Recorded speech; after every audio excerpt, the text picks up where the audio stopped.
자네 미쳤는가? 장터에서 썩은 몽둥이를 전 재산 주고 사온 대릴 사위, 장모가 내쫓자 그날 밤 벌어진 기막힌 기적. 여보게, 자네 정말 제정신인가? 쌀 10가마니 값을 주고 저 썩은 나무 토막을 사왔단 말인가? 장터 한복판에서 사람들이 혀를 차며 손가락질을 합니다. 처가살이 3년차 착해 빠져서 온 동네에서 바보 소리 듣던 대릴 사위 돌석이가 대형 사고를 친 것입니다. 평생 모은 돈을 털어 사온 것이 고작 뗄감으로도 못 쓸 비틀어지고 갈라진 나무 막대기 하나였으니까요. 이 밥버러지 같은 놈, 당장 나가거라. 결국 장모의 불호령에 한겨울 맨발로 쫓겨난 돌석이. 그런데 그날 밤 그 막대기에서 기이한 소리가 들려오기 시작합니다. 어둠 속에서 희미한 빛이 새어나오고 바람도 없는데 나뭇잎 흔들리는 소리가 헛간 안을 가득 채웁니다. 과연 돌석이가 본 것은 무엇이었을까요? 바보 사위의 통쾌한 인생 역전, 지금 시작합니다.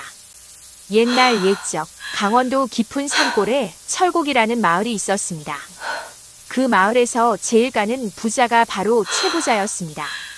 논 마지기가 100이 넘고 머슴만 15을 부리는 대가집이었지요. 그런데 이 집안에는 속사정이 있었습니다. 무남동녀 외딸 옥분이가 16에 깊은 병을 얻었는데 한양에서 이름난 의원을 불러와도 고개만 절레절레 흔들었습니다. 최부자의 아내 최씨 부인은 입이 거칠고 마음이 좁아서 마을 사람들이 뒤에서 독사 할멈이라 불렀지요. 하지만 외동딸만큼은 눈에 넣어도 아프지 않을 만큼 사랑했습니다. 딸의 병이 깊어지자 무당을 불러 구술했고 무당이 말하길 대릴 사위를 드리면 병이 낫는다 하였습니다. 그래서 억지로 끌려오다시피 대릴 사위가 된 것이 바로 돌석이었습니다. 돌석의 본명은 김석이었습니다. 어릴 적 부모를 모두 여의고 남의 집이를 거들며 겨우겨우 살아온 청년이었지요. 힘이 장사였지만 타고난 성품이 어찌나 순하던지 누가 뺨을 때려도 되레 웃으며 제가 잘못했나 봅니다 하는 사람이었습니다. 마을 사람들은 그런 돌석을 보고 바보 돌석이라 불렀지요.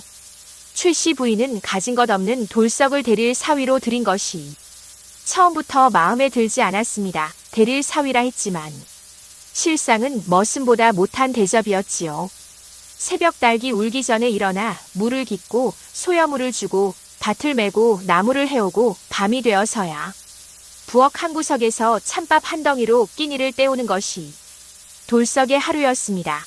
가끔 아내 옥분이가 미안한 얼굴로 몰래 따뜻한 밥을 가져다 주면 돌석은 환하게 웃으며 당신은 몸이 아프니 이것이라도 더 드시오. 나는 찬밥이라도 배만 부르면 되는 것이오 하곤 했습니다.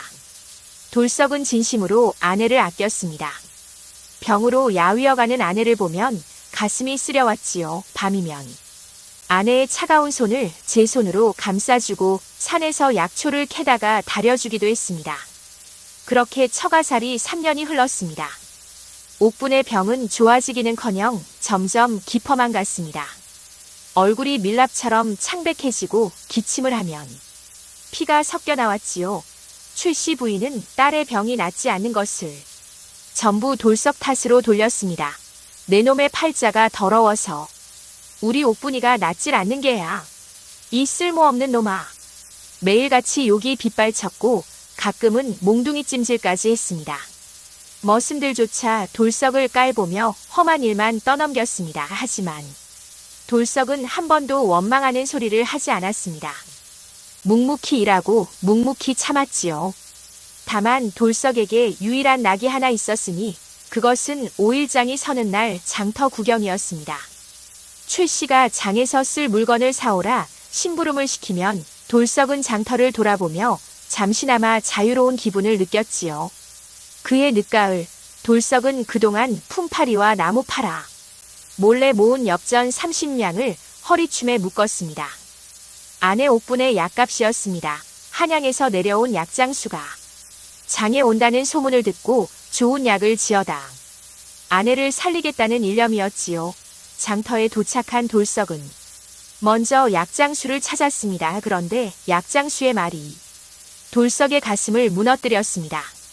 그 증세라면 녹용에 인삼을 넣어 100일을 고아야 하는데 약값이 적어도 100냥은 된다는 것이었지요. 30냥으로는 어림도 없는 돈이었습니다. 돌석은 한숨만 푹푹 쉬며 장터를 배회했습니다.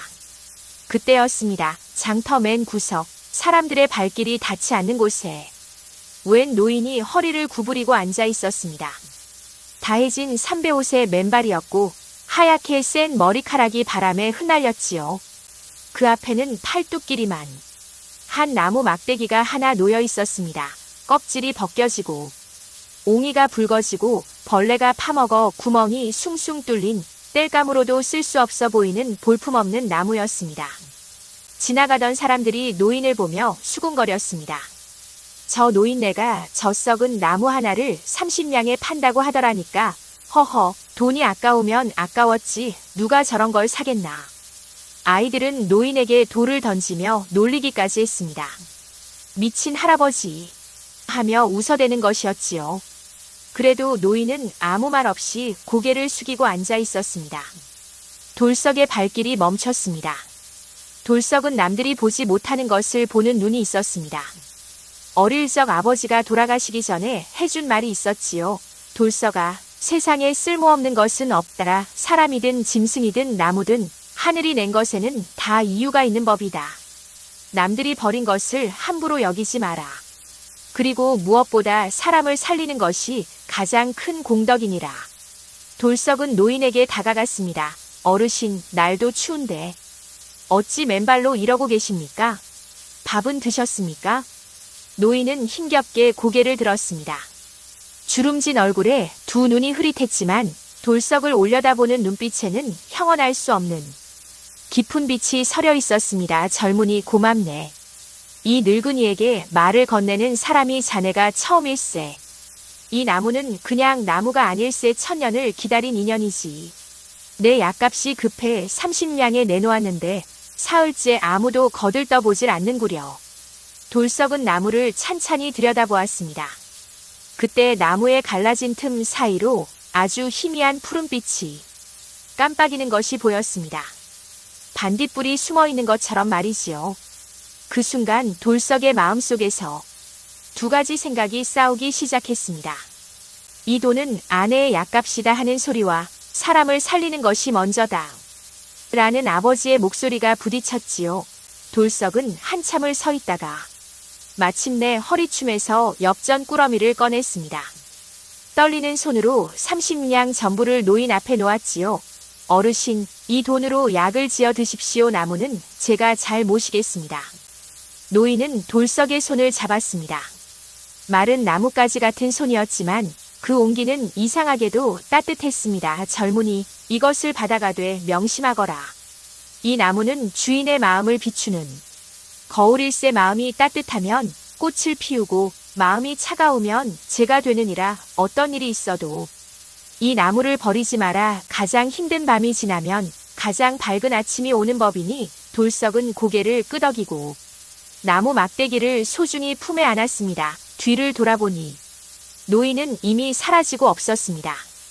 엽전마저 흙 속으로 스며들듯 사라져버렸지요. 돌석은 등골이 오싹했지만 품에 안은 나무에서 전해지는 미세한 온기가 마음을 잡아주었습니다. 문제는 집에 돌아간 뒤였습니다.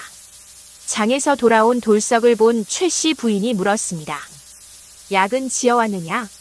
돌석이 고개를 숙이며 사실대로 말하자 최 씨의 얼굴이 시뻘겋게 달아올랐습니다. 뭐라? 약값 30냥을 통째로 썩은 작대기 사는데 쓰다니? 내 놈이 드디어 미쳤구나. 미친놈이야. 최 씨는 부엌에서 몽둥이를 가져와 돌석을 사정없이 내리쳤습니다. 등짝에, 어깨에, 다리에 매가 비오듯 쏟아졌지요. 돌석은 맞으면서도 나무 막대기만은 놓지 않으려 두 팔로 꽉 감싸 안았습니다. 이 미련한 놈아, 우리 옥분이가 죽어가는데 썩은 나무가 약이 되더란 말이냐. 당장 그 더러운 작대기를 불에 넣어 태워버려. 아무리 매를 맞아도 돌석은 나무를 놓지 않았습니다. 그 모습이 더욱 최 씨의 분노를 부추겼지요. 좋다. 나무가 그리 소중하면 나무하고 같이 나가거라. 오늘부로 너는 이 집 사위가 아니다. 최 씨가 대문을 열어젖히며 소리쳤습니다. 머슴들이 달려와 돌석의 멱살을 잡고 대문 밖으로 내던졌습니다. 그날은 하필이면 첫눈이 내리는 밤이었습니다. 한번 쏟아지면 무릎까지 쌓이고 칼바람이 뼈를 내는 강원도 산골의 겨울이었지요. 돌석은 맨발에 얇디 얇은 옷 한 벌이 전부였습니다. 쫓겨나오면서 신발을 챙길 틈도 없었지요. 발이 시려 감각이 없어지고 코끝이 얼어붙었습니다. 하지만 돌석의 가슴에는 나무 막대기가 안겨 있었고 그것만이 유일한 온기였습니다.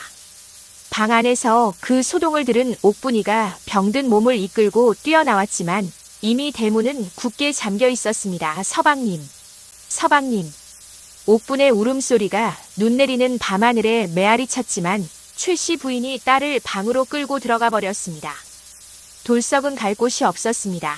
눈바람을 맞으며 마을 뒷산으로 올라가 오래전 버려진 헛간에 기어 들어갔지요.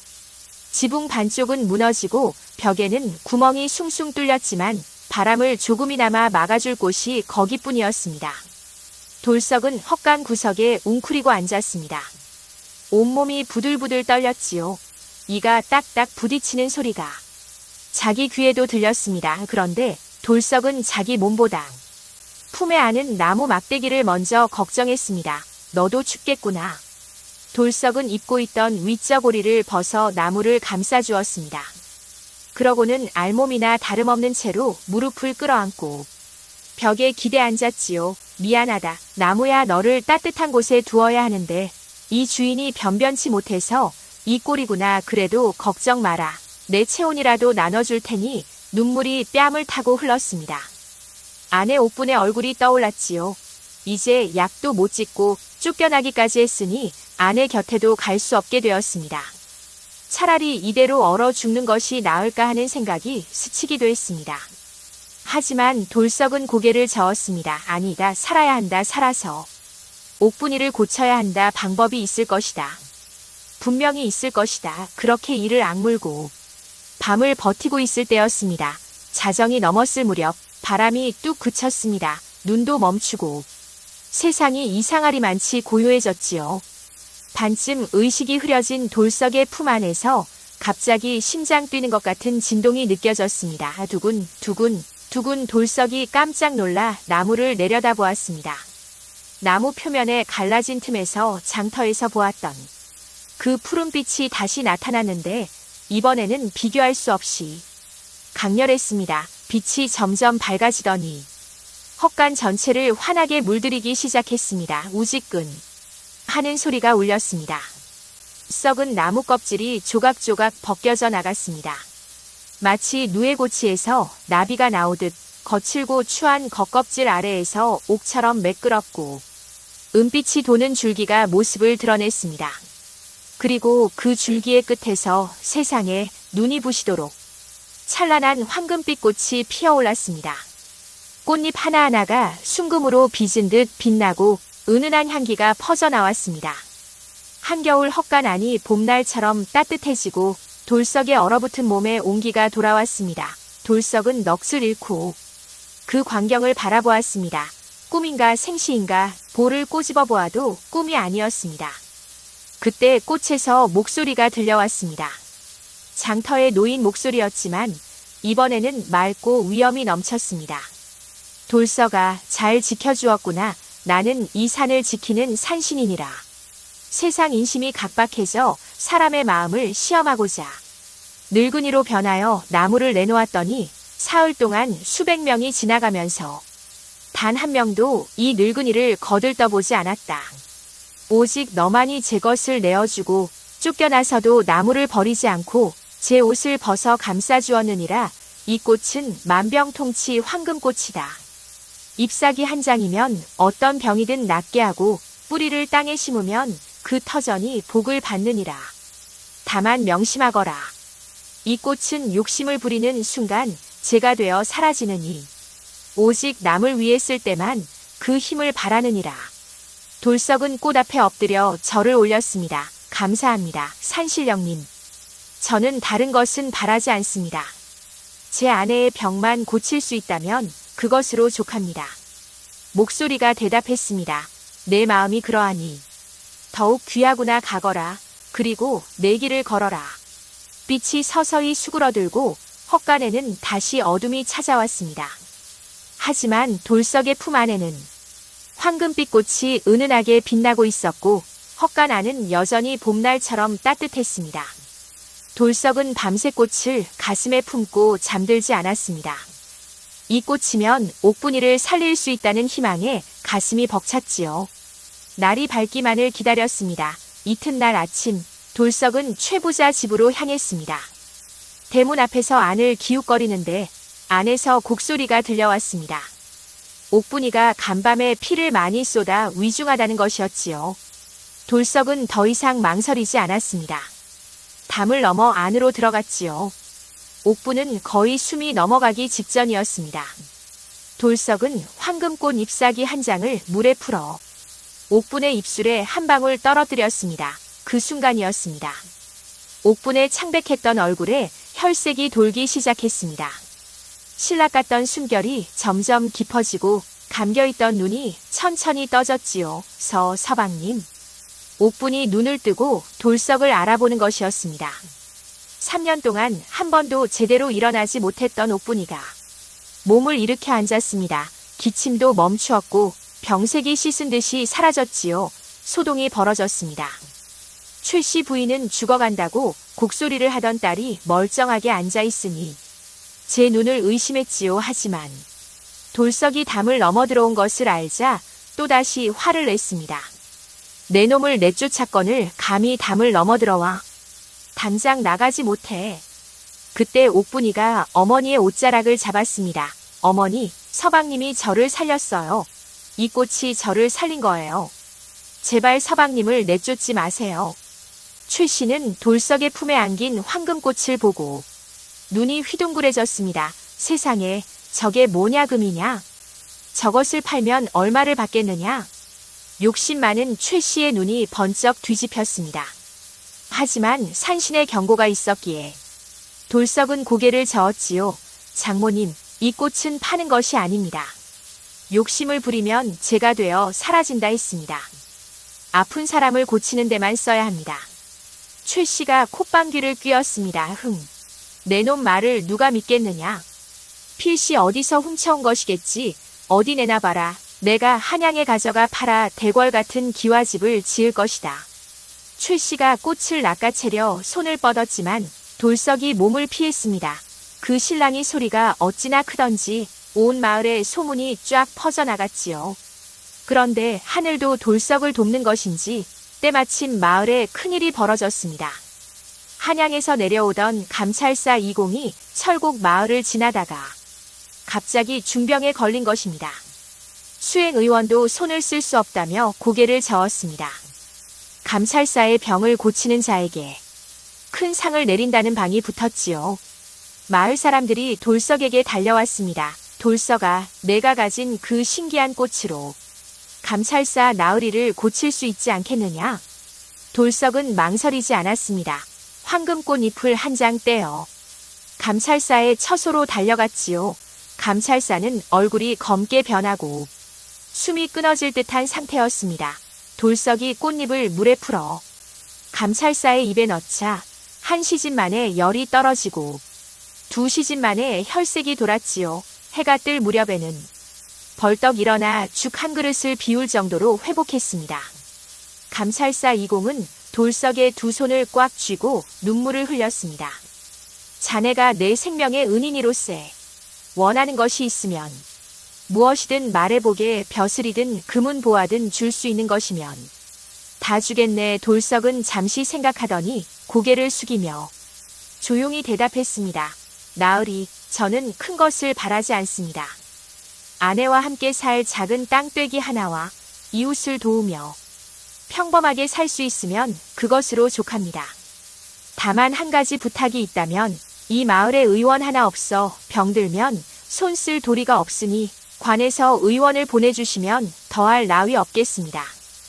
감찰사는 자기 병을 고쳐준 은인이 벼슬도 금은보화도 마다하고 마을 사람들의 건강을 걱정하는 것을 보고 깊이 감동했습니다. 자네 같은 사람이야말로 진정한 군자로세. 이 마을 일대의 토지를 내리고 촌장으로 임명하겠네. 그리고 관에서 의원을 상주시키겠네. 감찰사의 명으로 돌석은 촌장이 되었고 비옥한 토지와 넉넉한 집을 받았습니다. 소문은 삽시간에 퍼져나갔지요. 바보 돌석이 산신의 꽃을 받아 감찰사를 살리고 촌장이 되었다는 이야기가 팔도에 회자되었습니다. 돌석은 황금꽃의 뿌리를 자기 집들에 심었습니다. 신기하게도 그 해부터 마을에 풍년이 들고 가뭄도 홍수도 비껴갔지요. 돌석은 촌장이 된 뒤에도 소박하게 살면서 아픈 사람이 있으면 꽃잎으로 고쳐주고 가난한 집에는 곡식을 나눠주었습니다. 한편 소식을 들은 최씨 부인의 속은 까맣게 타들어갔습니다. 황금꽃을 빼앗아 한양에 팔면 엄청난 부자가 될 수 있을 거라는 욕심이 고개를 들었지요. 최씨는 태도를 바꿔 돌석의 집을 찾아갔습니다. 울며 불며 용서를 빌었지만 그 눈은 뜰에 심긴 황금꽃만 쫓고 있었지요. 돌석은 장모의 속셈을 모르지 않았지만 마음이 넓은 사람이라 방 한 칸을 내어주었습니다. 최씨는 속으로 쾌재를 불렀지요. 그날 밤 모두가 잠든 틈을 타 최씨는 뜰로 살금살금 나갔습니다. 황금꽃 앞에 쪼그려 앉아 꽃을 뿌리째 뽑으려 두 손으로 움켜쥐었습니다. 그 순간이었습니다. 꽃에서 뜨거운 불길이 솟아오르며 최씨의 손을 화상 입혔습니다. 아! 최씨가 비명을 지르며 나자빠졌습니다. 동시에 하늘에서 우르릉 천둥 소리가 울리고 산신의 목소리가 울려 퍼졌습니다. 욕심 많은 년아. 내 분명 말했거늘 이 꽃은 욕심을 부리면 재가 된다 하지 않았더냐. 내 더러운 손이 꽃에 닿았으니 내가 모은 재물에도 재가 내릴 것이니라. 최씨는 혼비백산하여 도망쳤습니다. 그리고 그 말대로 최부자 집안에 재앙이 닥치기 시작했지요. 사기꾼에게 속아 땅 문서를 빼앗기고 창고에 불이나 곡식이 타버리고 머슴들은 뿔뿔이 흩어졌습니다. 반년도 되지 않아 백마지기 부자가 빈털터리가 되어버린 것이지요. 남을 구박하고 욕심만 부리며 착한 사람을 내쫓은 대가가 고스란히 돌아온 인과응보였습니다. 결국 최씨 부인과 최부자는 갈 곳이 없어 돌석의 집 대문 앞에 쪼그려 앉아 신세한탄을 하게 되었습니다. 사위 나일세 이 늙은 것이 죽을 죄를 지었네. 굶어 죽게 생겼으니 밥 한 끼만 주게. 방 안에서 이를 지켜보던 옥분이가 쌀 한 자루를 들고 나왔습니다. 병이 완쾌되어 혈색 좋은 옥분은 쌀을 장모 앞에 놓으며 말했습니다. 어머니, 이 쌀로 끼니를 해결하시고 가셔서 마음을 고쳐 잡으세요. 우리 서방님은 이제 예전에 그 바보 사위가 아닙니다. 하지만 서방님은 원래 마음이 넓은 분이시니 어머니가 진심으로 뉘우치신다면 언제든 받아들이실 거예요. 최 씨는 쌀자루를 끌어안고 엉엉 울었습니다. 난생 처음 자기가 무엇을 잘못했는지 깨달은 것이지요. 그 후 최 씨 부인은 정말로 사람이 변했습니다. 교만과 욕심을 버리고 마을 사람들을 도우며 살기 시작했지요. 돌석은 장모를 용서하고 집에 들여 함께 살았습니다. 돌석과 옥부는 삼남매를 두고 오래오래 행복하게 살았다고 합니다. 뜰의 황금꽃은 해마다 봄이면 찬란하게 피었고 아픈 이가 찾아오면 꽃잎 한 장으로 병을 고쳐주었지요. 돌석이 세상을 뜰 때 황금꽃도 함께 사라졌는데 그 자리에 맑은 샘물이 솟아올랐다 합니다. 사람들은 그 샘을 돌석이 샘이라 불렀고 강원도 산골 어딘가에 아직도 그 샘이 있다는 이야기가 전해져 옵니다. 썩은 나무라고 버린 것이 천년 만에 피는 황금꽃이었고 바보라고 무시당한 사위가 마을을 구한 귀인이었습니다. 겉모습이 아니라 마음이 중요합니다. 어려운 사람 앞에서 제 것을 내어줄 수 있는 용기, 소중한 것을 지키는 끈기, 원수까지도 용서하는 넓은 마음, 그것이 돌석이가 우리에게 남긴 교훈입니다. 혹시 여러분 곁에도 알아주지 않는 돌석이가 있지는 않습니까? 한 번쯤 다시 들여다봐 주십시오. 그 안에 황금꽃이 숨어 있을지도 모릅니다. 오늘 이야기가 재미있으셨다면 구독과 좋아요 꾹 눌러주시고 댓글로 여러분의 생각을 들려주세요. 다음에도 가슴 뭉클한 옛 이야기로 찾아오겠습니다. 여러분의 가정에 황금꽃 같은 행운이 피어나길 기원합니다. 감사합니다.